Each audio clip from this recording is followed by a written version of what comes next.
यहाँ से स्टार्ट करेंगे। यूपी पीसीएस के लिए यहाँ पर जीएस वर्ल्ड का यहाँ पर क्वेश्चन पेपर है, इसको देखेंगे। और यहाँ पर टेस्ट नंबर 3 रहेगा, ठीक है। टेस्ट नंबर 2 तक हम लोगों ने कर लिया पार्ट 1 और पार्ट 2 में कवर इसके। और यहाँ से हम लोग टेस्ट नंबर 3 देखेंगे। इंडियन पॉलिटी यहाँ पर जो है भारतीय राज्य व्यवस्था, इसको यहाँ पर क्वेश्चन यहाँ पर होंगे, ठीक है। और यहाँ पे हम लोग स्टार्ट करते हैं क्वेश्चन नंबर 1 से देखते हैं। और यहाँ पे इसमें कुछ करंट अफेयर्स के भी क्वेश्चन इसमें होंगे, ठीक है। जो यहाँ पर न्यूज़ में करंट होगी उसके पॉलिटिकल रिलेटेड करके यहाँ पर क्वेश्चन बनाया गया इसमें, और साथ में और स्टैटिक के भी क्वेश्चन इसमें आते हैं। क्वेश्चन नंबर 1 से स्टार्ट करते हैं। टेस्ट नंबर 3 पार्ट 1 पार्ट 2 में इसको भी हम लोग यहाँ पर कवर करेंगे। आते हैं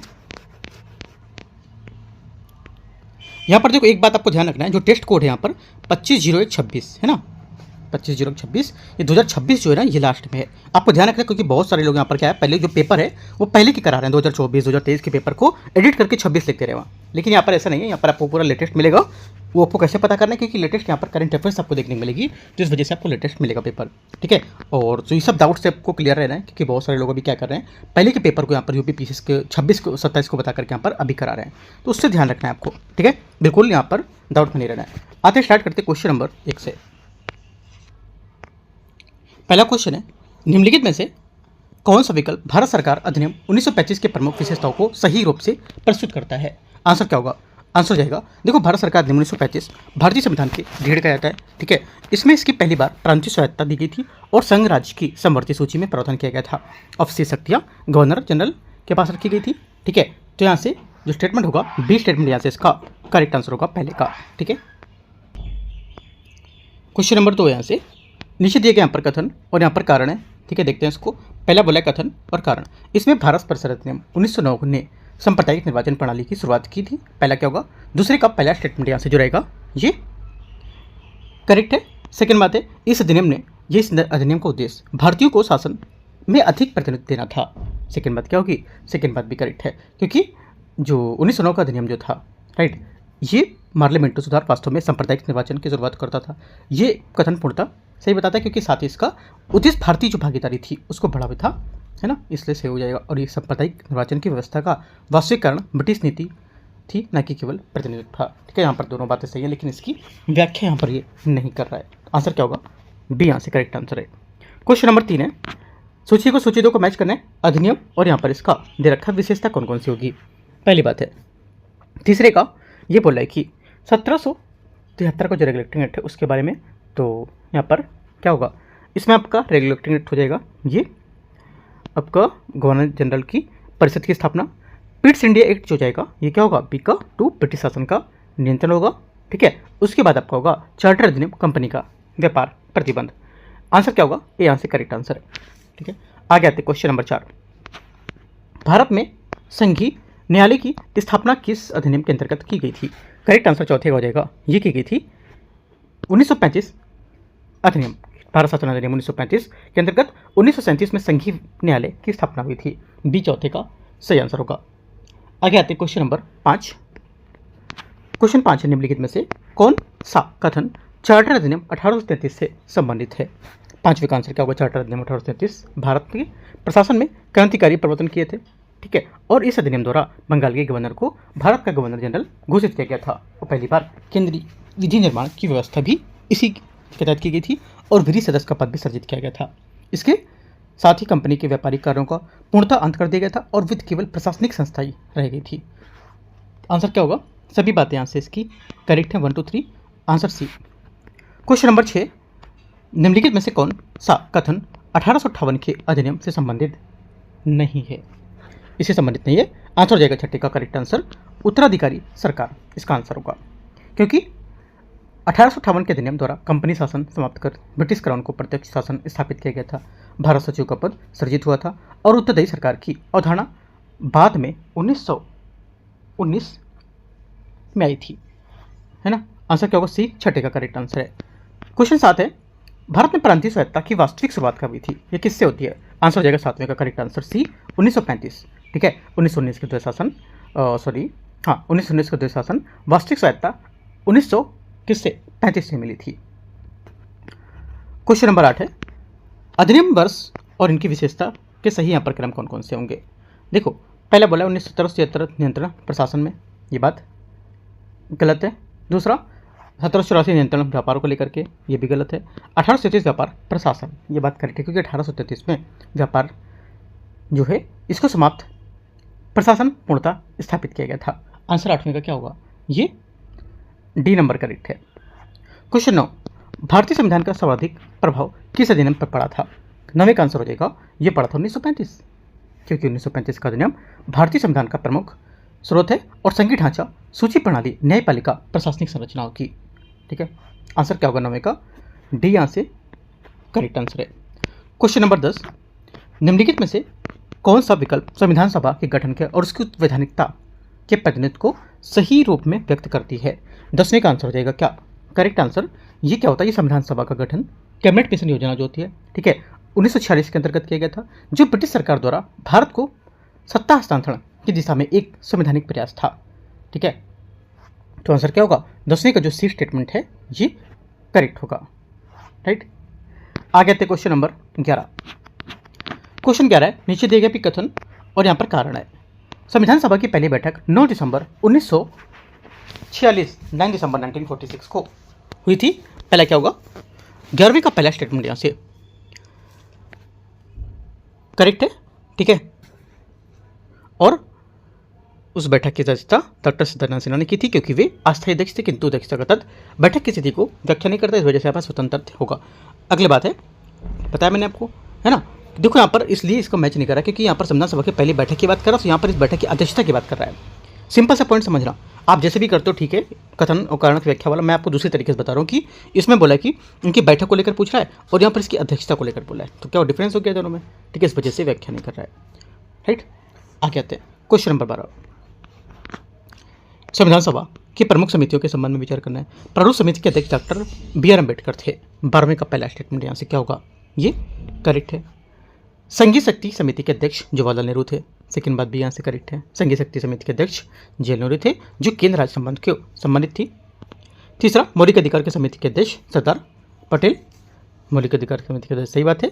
तीनों कथन ऐतिहासिक रूप से एकदम क्या है, करेक्ट है। 1 2 3 सी सही आंसर है। क्वेश्चन 13, सूची दो को मैच करना है, समिति और यहाँ पर इसके अध्यक्ष दे रखे हैं। ठीक है, प्रारूप समिति क्या होगी, 13 प्रारूप समिति अम्बेडकर हो जाएगी।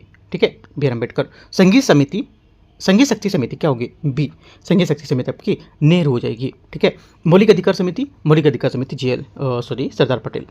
करेक्ट आंसर 13 का A2 B3 C1 हो जाएगा, 13 ए।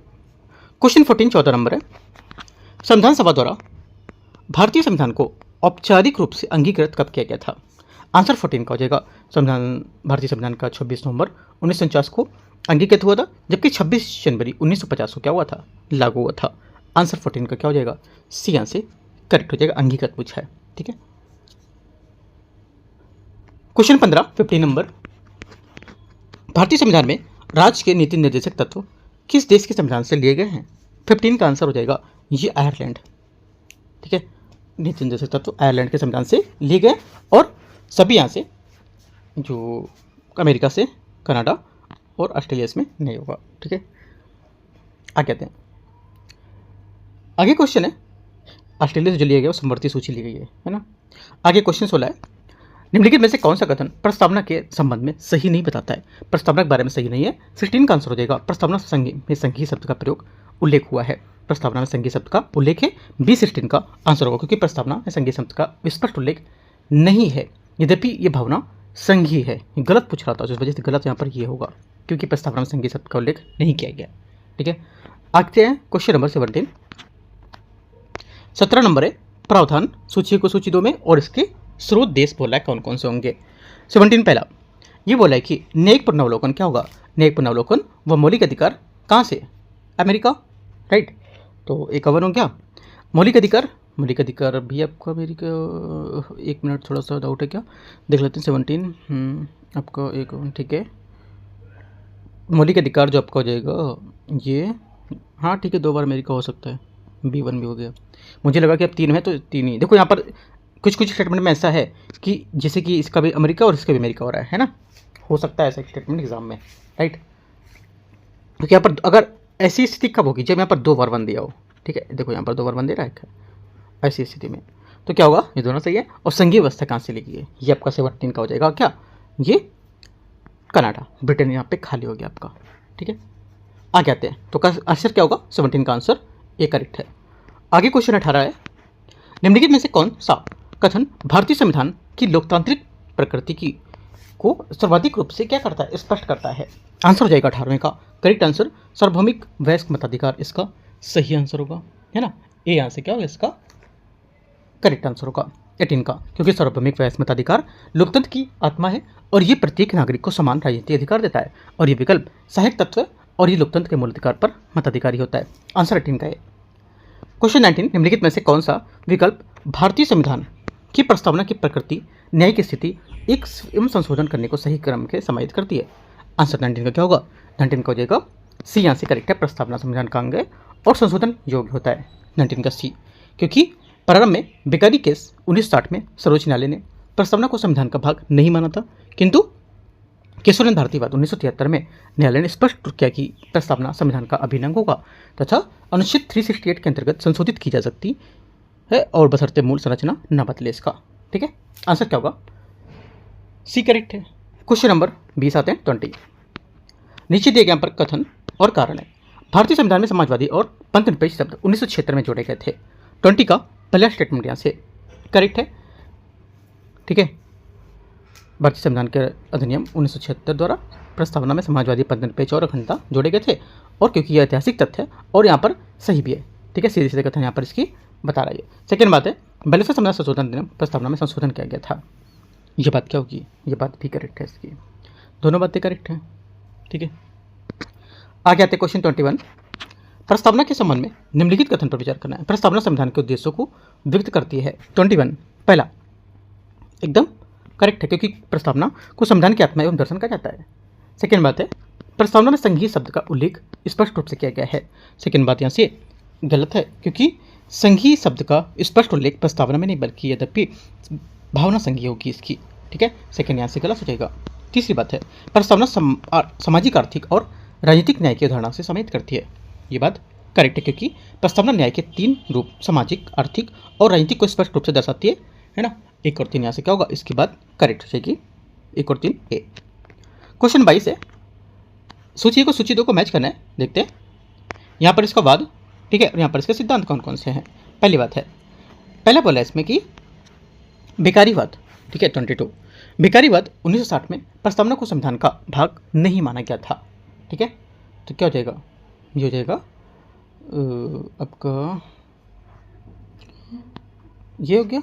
ठीक है, केशवानंद भारतीवाद, केशवानंद भारती 1973 में मूल संरचना सिद्धांत को प्रतिपादित किया था।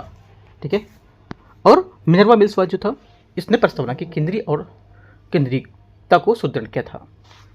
तो क्या होगा, ये हो जाएगा आपका सी का 1 करेक्ट आंसर 22 ए। 23 आते हैं 23, प्रस्तावना के उल्लिखित न्याय के 3 प्रकार कौन कौन से हैं। आंसर हो जाएगा 23 का, यह है सामाजिक, आर्थिक और राजनीतिक, भी यहाँ से आंसर होगा 23 का। भारतीय संविधान की प्रस्तावना सामाजिक, आर्थिक और राजनीतिक न्याय की अवधारणा को स्पष्ट रूप से स्वीकार करती है। आंसर 23 का बी करेक्ट हो जाएगा। 24, भारतीय संविधान की मूल संरचना में निम्न में से कौन सा तत्व सम्मिलित नहीं है। 24वें का आंसर हो जाएगा सम्मिलित नहीं है, जो आपातकालीन उपबंध इसका आंसर होगा, क्योंकि आपातकालीन उपबंध संविधान का भाग है, किंतु मुझसे मूल संरचना का अनिवार्य तत्व नहीं माना गया है। ठीक है, तो आंसर क्या होगा, सी 24 का करेक्ट आंसर है। 25 नंबर है, भारतीय संविधान में लोकतंत्र की आत्मा किस प्रावधान में निहित है। 25 का आंसर होगा सार्वभौमिक वयस्क मताधिकार प्रत्येक नागरिक को समान राजनीतिक अधिकार देता है, जो लोकतंत्र का क्या होता है, मूल अधिकार होता है या मूल आधार मानते हैं। आंसर 25 का बी करेक्ट है, सार्वभौमिक वयस्क मताधिकार सही आंसर होगा। 26 नंबर है, सूची को सूची 2, प्रावधान इसके और इसका क्या रखा है, देश दे रखा है। पहली बात है, पहला बोला है न्यायिक पुनरावलोकन अमेरिका। ठीक है, अगला राज्य के नीति निर्देशक तत्व बताया था ऊपर, आयरलैंड। ठीक है, आगे संघीय व्यवस्था कनाडा। करेक्ट आंसर क्या होगा, A2 B1 C3 सही आंसर 26 का ये करेक्ट है। 27 नंबर है, निम्नलिखित में से कौन सा विकल्प संविधान संशोधन, वित्त आयोग तथा वित्तीय आपात काल को सही रूप से समाहित करता है। 27 का सही आंसर हो जाएगा ये अनुच्छेद 368 जो है ये संविधान संशोधन अनुच्छेद 280 वित्त आयोग, इसका सही यहाँ पर जो बात बता रहा है समाहित करता है ये, क्योंकि भारतीय संविधान का जो संशोधन की प्रक्रिया अनुच्छेद 368 के अंतर्गत दी गई है और वित्त आयोग का प्रावधान 280 में किया गया है जो केंद्र राज्य के संबंधी संतुलन स्थापित करता है, और वित्तीय आपातकाल का प्रावधान अनुच्छेद 360 में है, न कि 280 और 368 में, है ना। तो याद रखना है सब बातें। 27 का बी करेक्ट है। 28 नंबर है,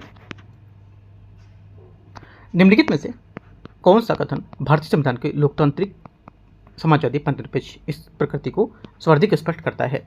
आंसर 28 का हो जाएगा ये डी सभी प्रस्तावना भी मौलिक अधिकार नीति निर्देशक तत्व, क्योंकि मौलिक अधिकार स्वतंत्रता और समानता सुनिश्चित करते हैं, नीति निर्देशक तत्व सामाजिक आर्थिक न्याय की दिशा तय करता है, और तीनों मिलकर संविधान की वैचारिक ढांचे को स्पष्ट करते हैं। आंसर 28 का डी करेक्ट है। 29 नंबर है, नीचे दिए गए पर कथन और कारण है अंतर्राज्यीय व्यापार की स्वतंत्रता भारतीय संविधान द्वारा संरक्षित होती है। पहली बात क्या होगी, 29 का पहला स्टेटमेंट यहाँ से करेक्ट है, ठीक है।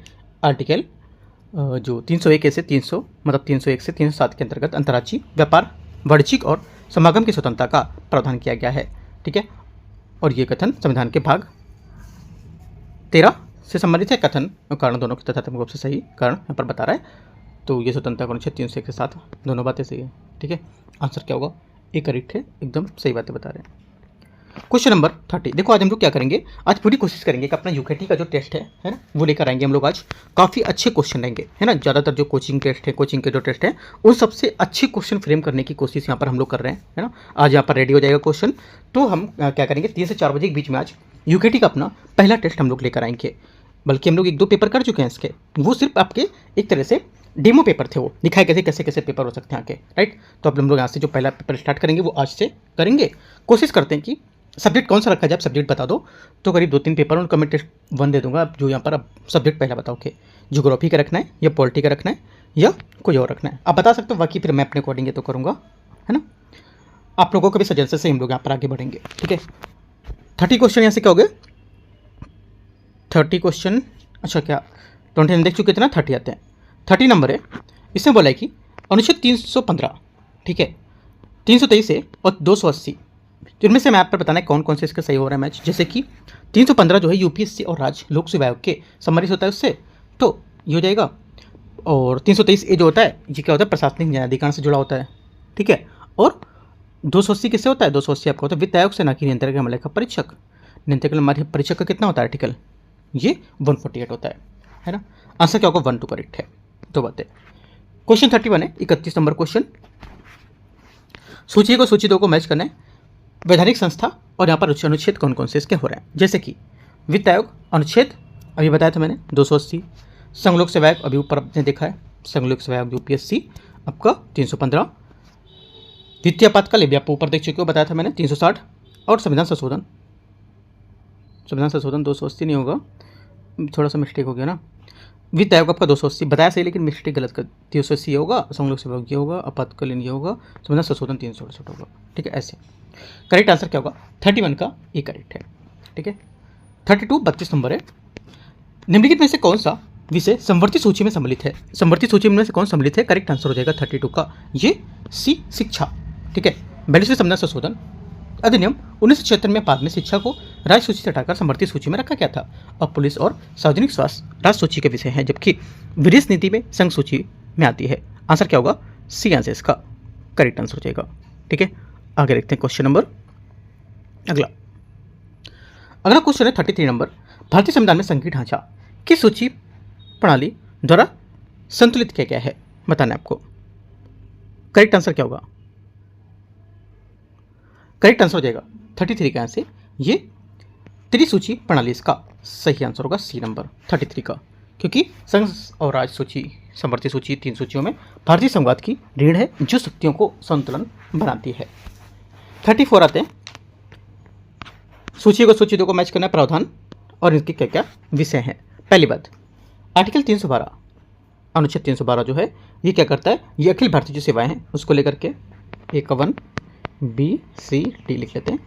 बी का क्या होगा, अनुच्छेद 315 अभी मैंने ऊपर बताया था लोक सेवा आयोग, ठीक है। 360 ये भी बताया था वित्तीय आपातकाल, 368 संविधान, लगभग सब मिलते जुलते क्वेश्चन दे रहे हैं ना, उसी जैसा क्वेश्चन है। इनको एलिमिनेट करना चाहिए था क्वेश्चन को, ऐसा सेम क्वेश्चन नहीं रखना चाहिए, थोड़ा सा और आर्टिकल के आसपास लाओ, आप उसी आर्टिकल के आसपास घूम रहे हो, है ना। तो ये लोग जो टेस्ट कराते हैं इनको सजेशन भी हम लोग को देना चाहिए कि क्या यहाँ पर में जो कुछ क्वेश्चन है ना, इनको अलग अलग क्वेश्चन करके लाओ। देखो अभी हम लोग भी अपना पेपर लेके आएंगे ना यूकेटी का, उसमें आप देखोगे अपना रिव्यू देना कैसा है पेपर, ठीक है। और जो जितने भी कोचिंग संस्थान है उन सबसे कोशिश यही रहेगी कि उन सबसे अच्छे क्वेश्चन फ्रेम करने की और क्वेश्चन पेपर में पूछी जाने की उम्मीद जो हो उससे लेकर के, है ना। आंसर क्या होगा, एक करेक्ट आंसर। आते हैं आगे 35 नंबर। निम्नलिखित में से कौन सा कथन भारतीय संविधान के संघी लेकिन एकात्मक झुकाव सबसे बेहतर दर्शाएगा। आंसर 35 हो जाएगा सी, आपातकालीन उपबंध इसका सही आंसर होगा। आपातकाल के दौरान संघीय ढांचा एकात्मक रूप से धारण कर लेता है। ये विशेषता भारतीय संविधान को अर्धसंघी या कोसी फेडरल बनाती है, ठीक है। तो आंसर क्या होगा, सी 35 का करेक्ट आंसर है। 36 भारतीय संविधान के वित्त आयोग में गठन का प्रावधान किस अनुच्छेद में किया गया है। करेक्ट आंसर हो जाएगा 36 का ये किया गया है बी, अनुच्छेद 280, ठीक है। अभी बता भी चुका हूँ पर कई बार कि भारतीय संविधान का आर्टिकल 280 वित्त आयोग के गठन का प्रावधान करता है और यह आयोग केंद्र और राज्य के बीच जो कर होते हैं उसके वितरण का अनुदान तथा वित्तीय संतुलन होता है उसको संबंधित सिफारिशें रहता है। अनुच्छेद 315 लोकसेवा आयोग के जो अनुच्छेद 360 है वित्तीय आपातकाल से और 275 अनुदानों से संबंधित होता है। आगे आते हैं क्वेश्चन 37। भारतीय संविधान में संविधान संशोधन की प्रक्रिया का उल्लेख किस अनुच्छेद में, ये भी हम लोग कर चुके हैं, पर कौन सा आर्टिकल में, आर्टिकल 368, ठीक है। संविधान संशोधन की जो संपूर्ण प्रक्रिया अनुच्छेद 368 के तहत दी गई थी। इसके अंतर्गत संसद के संविधान में संशोधन करने की शक्ति प्राप्त है, किंतु यह शक्ति मूल संरचना सिद्धांत द्वारा सीमित है। यह अनुच्छेद आपातकाल एवं सेवाओं से संबंधित होगी। 37C। 38 भारतीय संविधान में अंतर्राज्यीय व्यापार और वाणिज्यिक की स्वतंत्रता किस भाग में वर्णित है। आंसर 38 का हो जाएगा करेक्ट सी, भाग 13, ठीक है। 38 का सी भाग 13 इसका सही आंसर होगा क्योंकि भारतीय संविधान का भाग 13 अनुच्छेद 301 से 307 अंतर्राज्यीय व्यापार, वाणिज्य और समागम की स्वतंत्रता से संबंधित हो रहा है। इसका उद्देश्य पूरे भारत में आर्थिक एकता बनाए रखना। भाग 11 केंद्र राज्य संबंध में, भाग 12 वित्त से तथा यहाँ पर भाग जो 14 है वो वित्तीय सेवाओं से होगा, मतलब सेवाओं से होता है। आगे आते हैं क्वेश्चन 39 भारतीय संविधान में प्रशासनिक न्यायाधिकरण की स्थापना का प्रावधान किस अनुच्छेद में है। किस अनुच्छेद में, 39 का आंसर हो जाएगा आर्टिकल 323 से। ऊपर बताया गया था अभी कि जो प्रशासनिक न्यायाधिकरण इसकी स्थापना 323 के तहत थी और ये अनुच्छेद 42 मतलब 42वें संविधान संशोधन अधिनियम 1976 द्वारा जोड़ा गया था। कौन सा, 323A, ठीक है, ताकि सरकारी सेवकों से जुड़े विवादों को त्वरित निपटान किया जा सके। आपसे क्वेश्चन भी पूछ सकता है कि प्रशासनिक अधिकरण जो आर्टिकल 323A के तहत है ये किस संविधान संशोधन में जोड़ा गया था, ठीक है। या ऐसे क्वेश्चन पूछ सकता है कि इनमें से कौन सा 42वें संविधान संशोधन अधिनियम के तहत जोड़ा गया था, 323A और ऐसे करके बहुत सारे आर्टिकल दे देगा, तो कठिन क्वेश्चन बन सकता है, ठीक है, तो याद रखना है। क्वेश्चन 40 भारतीय संविधान में वित्तीय आपातकाल लगाने का प्रावधान किस अनुच्छेद के तहत है। 40 का आंसर हो जाएगा सी, अनुच्छेद 360। भारतीय संविधान का अनुच्छेद 360 वित्तीय आपातकाल से संबंधित है। इसके अंतर्गत राष्ट्रपति तब वित्तीय आपातकाल घोषित कर सकता है जब भारत की वित्तीय स्थिरता को साफ खतरा में हो और तब तक भारत में वित्तीय आपातकाल लागू नहीं किया जा सकता है, ठीक है। और अब तक अभी भी एक बार भी लागू नहीं किया गया है। आगे आते क्वेश्चन 41 निम्नलिखित में से कौन सा विकल्प जो है नागरिकता के अधिग्रहण, विनिमय, समाप्ति तीनों को संवैधानिक ढंग से प्रस्तुत करता है। आंसर क्या होगा 41 का। 41 का आंसर हो जाएगा ऐसे करेक्ट, ये अनुच्छेद 5 से 10 जो होता है ये नागरिकता प्रदान करते हैं, जबकि अनुच्छेद 11 संसद को विनिमय शक्ति देता है। यह आंसर होगा क्योंकि भारतीय संविधान 5 से 10 नागरिकता से संबंधित है और उसके प्रावधानों को स्पष्ट करता है जिसे संविधान के प्रारंभ में कौन कौन नागरिक माना जाएगा। और आर्टिकल 11 संसद को यह शक्ति देता है कि वह नागरिकता के अधिग्रहण, समाप्ति और अन्य विषयों पर कानून बनाए, नागरिकता अधिनियम 1955 के तहत, ठीक है। आगे आते क्वेश्चन 42 क्वेश्चन 42 है 42 नंबर। इसमें बोला है नीचे दिए गए अभिकथन या कथन बोल सकते हो, है ना, कथन और कारण है। भारत में एकल नागरिकता की व्यवस्था है। पहली बात क्या होगी 42 का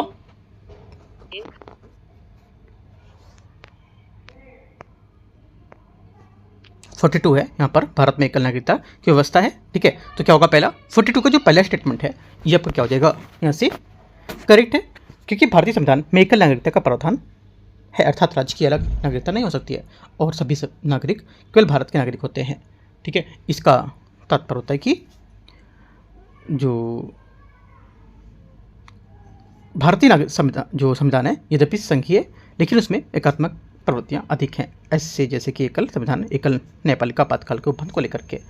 आगे सेकेंड बात बोला है, भारतीय संविधान में संघीय होते हुए भी एकात्मक झुकाव रखता है, ये बात भी करेक्ट है। अमेरिका जैसे दो देशों में दोहरी क्या है, नागरिकता संबंधी संघीय ढांचे की परिणति है, ठीक है, परिणति है, और उसमें भारत में एकात्मक झुकाव कारण ऐसा नहीं है, इसलिए दोनों बातें यहाँ पर इसकी व्याख्या कर रहे हैं और सही होगा, आंसर ये करेक्ट है। क्वेश्चन नंबर 43 निम्नलिखित पर विचार करना है, मौलिक अधिकार केवल भारतीय नागरिकों को प्राप्त हैं। 43 का पहला स्टेटमेंट क्या होगा, गलत है, क्योंकि सभी मौलिक अधिकार केवल नागरिकों को नहीं बल्कि कुछ अधिकार जैसे आर्टिकल 14-21 विदेशियों को भी प्राप्त होंगे, ठीक है, पहला गलत है। सेकंड, अनुच्छेद 21 विदेशी नागरिकों को भी लागू होता है, सेकंड बात क्या होगी, सेकंड बात यहाँ से करेक्ट है, क्योंकि अनुच्छेद 21 जो है ये प्राण और दैहिक स्वतंत्रता व्यक्ति शब्द का प्रयोग करता है, सही है। तीसरा, अनुच्छेद 19 विदेशी नागरिकों को प्राप्त नहीं होता है, तीसरी बात करेक्ट है, आंसर क्या होगा, 2 और 3 करेक्ट है, पहली बात गलत हो जाएगी बी। 44 नंबर है, सूची को सूची 2 को सम्मिलित करना है, अधिकार इसके अनुच्छेद रखें कौन कौन से होंगे, पहली बात है आर्टिकल 14 ये क्या हो जाएगा, समानता, ठीक है, विधि के समक्ष समानता, तो आपको हो जाएगा A2। शोषण के विरुद्ध जो अधिकार होता है ये आपका आर्टिकल 23 में आता है, 23 में। धर्म की स्वतंत्रता जो आती है यह आता है आपका आर्टिकल 25, और संवैधानिक उपचार आर्टिकल 32 सबको पता है। 44 का आंसर ये करेक्ट है। 45 नंबर, निम्नलिखित में से कौन सा मौलिक अधिकार आपातकाल में भी निलंबित नहीं किया जा सकता है, कौन सा आर्टिकल है बताना है आपको, आंसर जो हो जाएगा 45 का करेक्ट आंसर ये बी, आर्टिकल 21 44वें संविधान संशोधन अधिनियम 1978 अनुच्छेद 21 और 20 को आपातकाल में भी निलंबन से मुक्त कर दिया गया है, ठीक है, बी 45 का सही आंसर है। और अनुच्छेद 19 केवल राष्ट्रीय आपातकाल में निलंबित होता है, और अनुच्छेद 22 और 25 आपातकाल प्रभाव पड़ सकता है इसमें। 46 नंबर है, नागरिकता अधिनियम 1955 के अंतर्गत नागरिकता किस आधार पर समाप्त नहीं होती है, आंसर हो जाएगा 46 का करेक्ट आंसर डी, जन्म के आधार पर, ठीक है, नागरिकता त्याग जो होता है निरसन या वंचन से प्राप्त समाप्त हो सकती है पर जन्म से नहीं, ठीक है, 46 का डी करेक्ट है। 47 नंबर क्वेश्चन है, इसमें बोल रहे 47 नीचे दिए गए यहाँ पर कथन और यहाँ पर कारण है, ठीक है, देखते हैं इसको।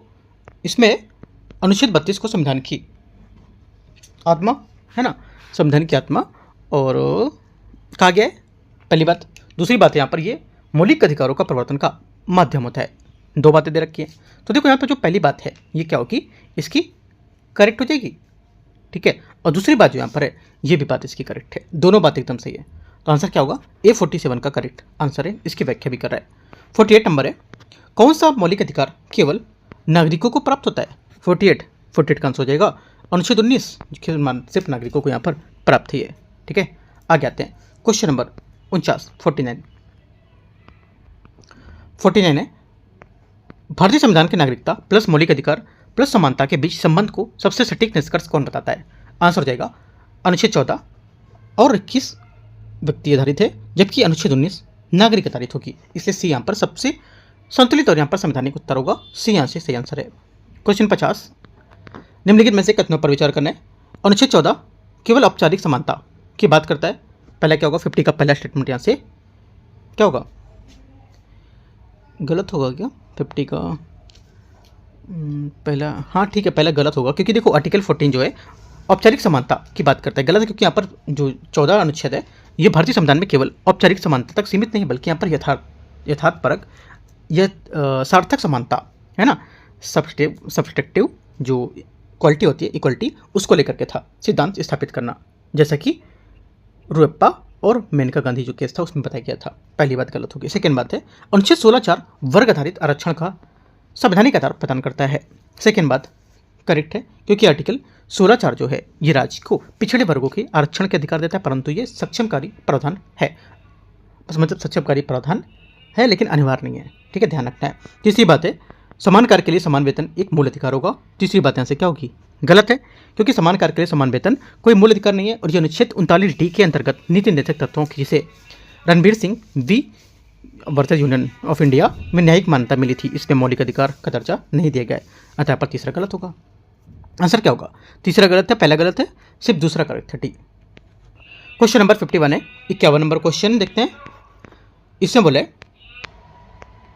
51 है प्रकरण और यहाँ पर संबंधित इसके सिद्धांत कौन कौन से हो सकते हैं देखना है।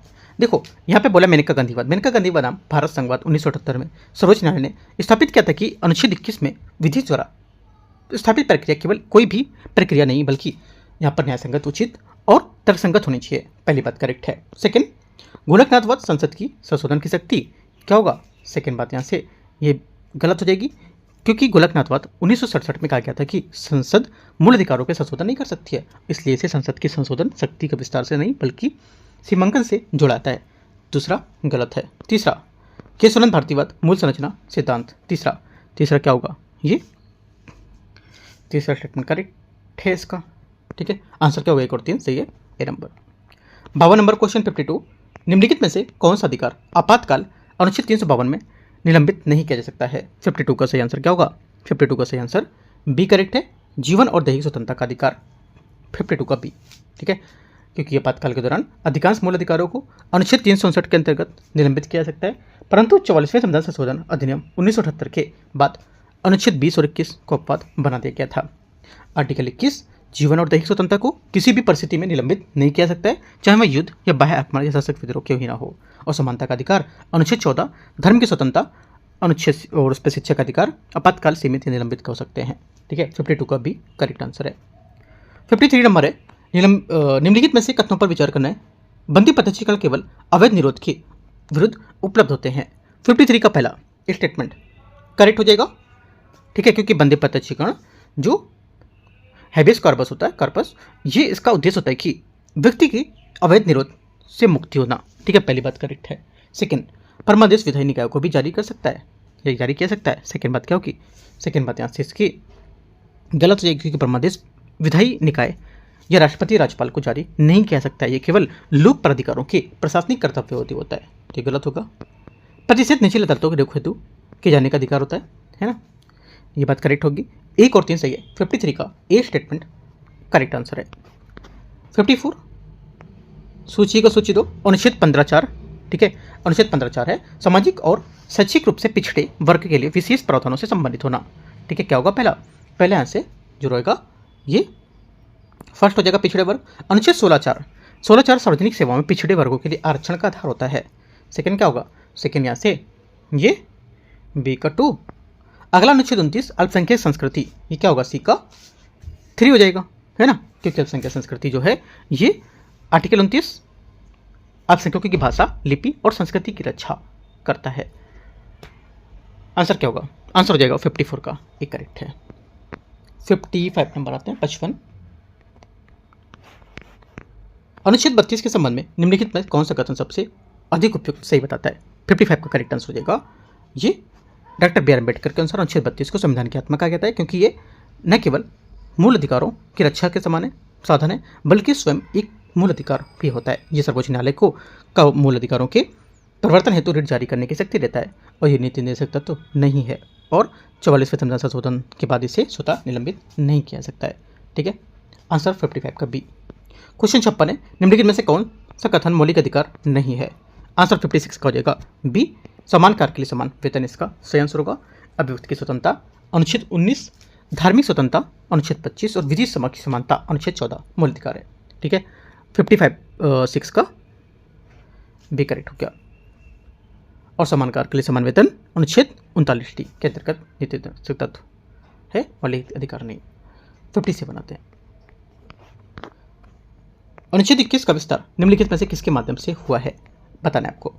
57 का करेक्ट आंसर हो जाएगा ये हुआ है डी। यहाँ से आंसर होगा न्यायिक व्याख्या, क्योंकि अनुच्छेद 21 जो है वास्तविक विस्तार सर्वोच्च न्यायालय की न्यायिक व्याख्या द्वारा हुआ है और जीवन में गरिमा, स्वच्छ पर्यावरण, निजता, आजीविका, स्वास्थ्य, ये सभी अधिकार मेनका गांधी जो है जैसे मामलों में विकसित हुए थे और ये विस्तार न केवल प्रत्यक्ष संवैधानिक संशोधन से हुआ है न ही केवल विधायिका से, ठीक है, ना कि केवल विधायिका से। तो आंसर क्या होगा? 57 का डी करेक्ट आंसर है।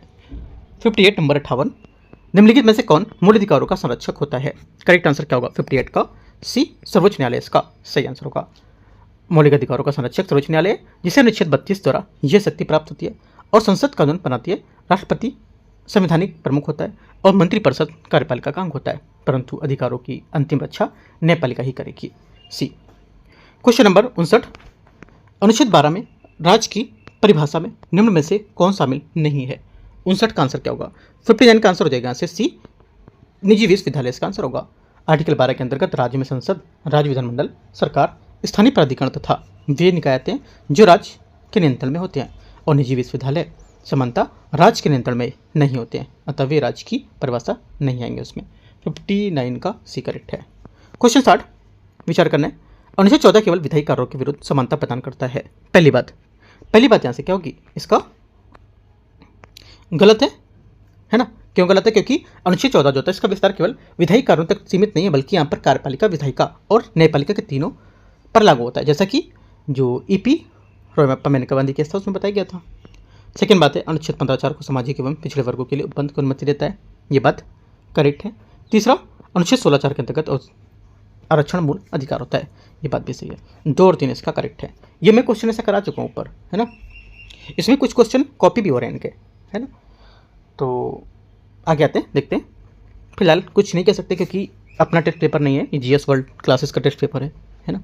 अपना टेस्ट पेपर हो तो हम लोग यहाँ पर अपना को ठीक कर सकते थे इसको। आगे आते हैं क्वेश्चन 61। नीचे दिए गए पर कथन और कारण है। अनुच्छेद 32 को संविधान की आत्मा कहा गया है। पहला 61 का पहला स्टेटमेंट यहाँ से ये करेक्ट है। सेकेंड है क्योंकि यह सर्वोच्च न्यायालय को मूल अधिकारों की रक्षा हेतु रिट जारी करने की शक्ति देता है। सेकेंड बात भी करेक्ट है। दोनों बातें यहाँ से करेक्ट है। ये अनुच्छेद जो होता है ये न तो मूल अधिकार, यह अनुच्छेद, यदि यह अनुच्छेद ना हो तो मूल अधिकार केवल कागजी अधिकार बनकर आ जाएंगे, और इसी कारण दोनों व्याख्या कर रहे हैं इसकी, और सही भी है, ये यहाँ से आंसर होगा। 62 नंबर क्वेश्चन है। सूची को सूची 2 को मैच करने, इसमें वाद और इसके सिद्धांत दे रखे हैं कौन कौन से? 62 पहला, गोलकनाथ वाद 1967 में यह निर्णय दिया गया था कि संसद मूल अधिकारों में संशोधन नहीं कर सकती है जिसके उसकी संशोधन शक्ति पर सीमा लगी हो, है ना? क्या होगा 62 का? देखो गोलकनाथ वाद जो हो जाएगा आपका, ये होगा संसद के संशोधन सीमा पर शक्ति, और मेनका गांधी वाद जो हो जाएगा ये होगा आपका वन प्रक्रिया न्यायिक संगतता, और केशवानंद भारती वाद जो होगा ये क्या होगा? ये हो जाएगा मूल संरचना सिद्धांत। करेक्ट आंसर 62 का डी सही आंसर है। 63 नंबर है, निम्नलिखित में से कौन सा मूल अधिकार आपातकाल अनुच्छेद 352 में भी निलंबित नहीं किया सकता है? कहने का मतलब है कि मूल अधिकार आपातकाल जो है ये अनुच्छेद 352 में भी निलंबित नहीं किया सकता है। कौन सा? आंसर 63 का करेक्ट हो जाएगा क्या? सी स्टेटमेंट करेक्ट है। अनुच्छेद 21, ठीक है। 44वें संविधान संशोधन अधिनियम 1978 के बाद अनुच्छेद 20 और 21 को आपातकाल में भी निलंबन से बाहर रखा दिया गया है। ये भी मैंने ऊपर बात बताई थी आपको, ठीक है, याद होगी। 63 का सी। 64 है, निम्नलिखित में से कौन सा अधिकार नीति निर्देशक तत्व है ना कि मूल अधिकार है? आंसर 64 का करेक्ट आंसर सी, समान कार्य के लिए समान वेतन सही आंसर होगा, क्योंकि समान कार्य के लिए समान वेतन अनुच्छेद 39D के अंतर्गत नीति निर्देशक तत्व होता है। यद्यपि जो रणधीर सिंह बाद में इसे अनुच्छेद 14 और 16 में जोड़ा गया था, फिर भी इसे मूल अधिकार का दर्जा नहीं मिला था। आंसर क्या होगा? सी 64 का सही आंसर है। 65 नंबर है 65, निम्नलिखित पर विचार करना है। प्रतिषेध रिट उच्च न्यायालय द्वारा निचली अदालतों को जारी की जाती है। पहली बात 65 का पहला स्टेटमेंट करेक्ट है, क्योंकि यहाँ पर निचली अदालतों को उनके अधिकार क्षेत्र से बाहर करने और रोकने हेतु यहाँ पर जारी होती है। सेकेंड बात है, परमादेश राष्ट्रपति को भी जारी किया जा सकता है। सेकेंड बात क्या होगा? परमादेश राष्ट्रपति राज्यपाल को जारी नहीं की जा सकती है। यह बात भी मैंने ऊपर बताई थी अभी आपको, ठीक है, गलत हो जाएगा। बंदी प्रत्यक्षीकरण का उद्देश्य अवैध निरोध से मुक्ति होता है, ये बात करेक्ट है। 1 और 3 सही है। 65 का आंसर डी करेक्ट हो जाएगा यहाँ से। 66 नंबर है, अनुच्छेद 32 और 226 में मुख्य अंतर क्या है? करेक्ट आंसर हो जाएगा 66 का। इससे मुख्य अंतर है कि ये केवल क्षेत्राधिकार में होता है, ये केवल रिट की संख्या होती है, अधिकार का स्वरूप होता है। आंसर क्या होगा? 66 का डी करेक्ट है। सभी यहाँ से इसके आंसर करेक्ट होंगे 66 के। 67 नंबर आते हैं, इससे बोले निम्नलिखित में से कौन सा कथन भारतीय संविधान के मूल कर्तव्यों के संबंध में सही नहीं बताता है? सही नहीं है। ये ग्राम पंचायतों के गठन का सहायता करना, ठीक है, क्योंकि मूल कर्तव्य भारतीय संविधान के भाग 4 में अनुच्छेद 51 में निहित है, जिन्हें 45वें संविधान संशोधन अधिनियम 1976 में जोड़ा गया था, ठीक है। तो आंसर क्या होगा? सी करेक्ट आंसर है। 68 नंबर है, नीचे दिए गए पर कथन और कारण है। मूल कर्तव्य न्यायालय द्वारा प्रत्यक्ष रूप से प्रवर्तनीय नहीं है। 68 का पहला स्टेटमेंट यहाँ से क्या होगा? ये पहला स्टेटमेंट क्या होगा यहाँ से करेक्ट है। सेकेंड बात है क्योंकि मूल कर्तव्य संविधान के नीति तत्वों के समान होता है। सेकेंड बात क्या होगी, ये गलत हो जाएगा इसका। क्यों?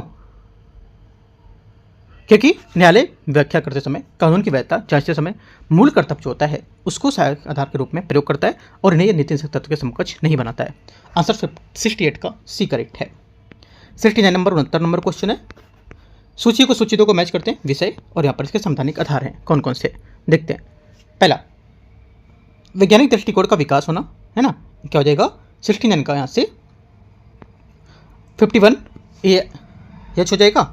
प्राकृतिक पर्यावरण संरक्षण को लेकर के 69 में ये आपका क्या होगा अनुच्छेद 48 है। ग्राम पंचायतों का गठन जो हो जाएगा आपका ये क्या होगा सी का 3। करेक्ट आंसर यहाँ से डी यहाँ से आंसर होगा। यूपी पीसीएस पूछ चुका है क्वेश्चन ये वाला इस टाइप का कि ग्राम पंचायतों के गठन को लेकर के। आगे आते हैं क्वेश्चन 70।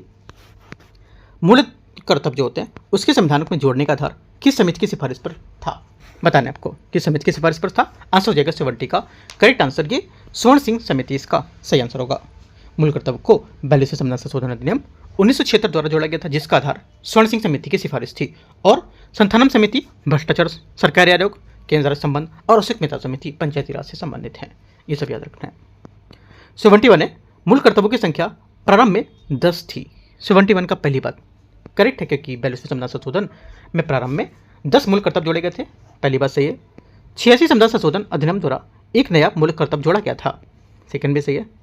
सभी मूल कर्तव्य केवल नागरिकों पर लागू होते हैं, तीसरी बात क्या होगी ये भी करेक्ट है, विदेशियों पर नहीं होते हैं। आंसर सी करेक्ट है 1, 2 और 3। क्वेश्चन आगे आते हैं 72 72 नंबर क्वेश्चन। निम्नलिखित में से कौन सा विषय मूल कर्तव्यों से संबंधित नहीं है? मूल कर्तव्य से संबंधित नहीं है। आंसर 72 का हो जाएगा क्या अंतर्राष्ट्रीय शांति और सुरक्षा को बढ़ावा देना।